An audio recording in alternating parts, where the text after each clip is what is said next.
37 sena ilu fil-każin tal-Partit Nazzjonalista tal-Gudja ċarċar id-dem ta' Raymond Caruana u 6 snin ilu ġiet assassinata l-ġurnalista Daphne Caruana Galizia. Għalhekk huwa importanti li nfakru avvenimenti bħal dawn għax taħt il-Labor l-istituzzjonijiet huma maħtufa u flok jagħmlu ġustizzja u jipproteġu l-żgħir qegħdin hemmhekk biex jipproteġu lil min jonqos. Hekk sostna il-kap tal-Partit Nazzjonalista Bernard Grech waqt attività li kienet organizzata fil-Gudja feluq 37 sena mill-qtil ta' Raymond Caruana. Attività li matula fakkar li l-klima ta' impunità kienet ir-raġuni għal nqatel Raymond Caruana u għalfejn qatt ma saret ġustizzja miegħu u ma' oħrajn bħal Karen Grech u Wilfred Cardona.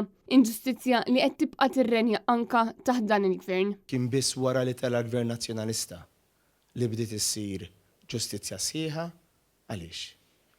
Għaliex kien Gvern Nazzjonalista li ħalla l-istituzzjonijiet jaħdmu għax hekk għandu jsir u hekk se jerġa' jsir u hekk hemm bżonn illi jsir. Jekk irridu ġustizzja f'pajjiżna, irid ikollna l-ewwel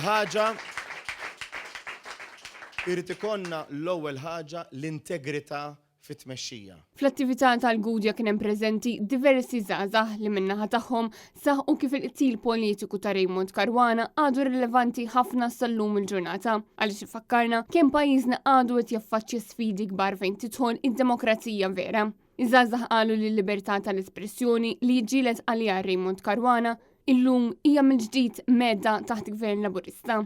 Intant, qabel din l-attività, il-kap tal-Partit Nazzjonalista u tmexxija tal-partit ippreżentaw kuruni tal-fjuri fuq il-qabar ta' Raymond Caruana fejn kienu preżenti wkoll numru ta' qraba tiegħu li flimkien mal-Arċiprit tal-Gudja Dun Norman Zammit talbu għal ruħu. Dan fil-waqt li warajna ta' tislima lill-memorja ta' dan iż-żagħżugħ permezz ta' qudiesa li saret fil-Knisja tal-Gudja.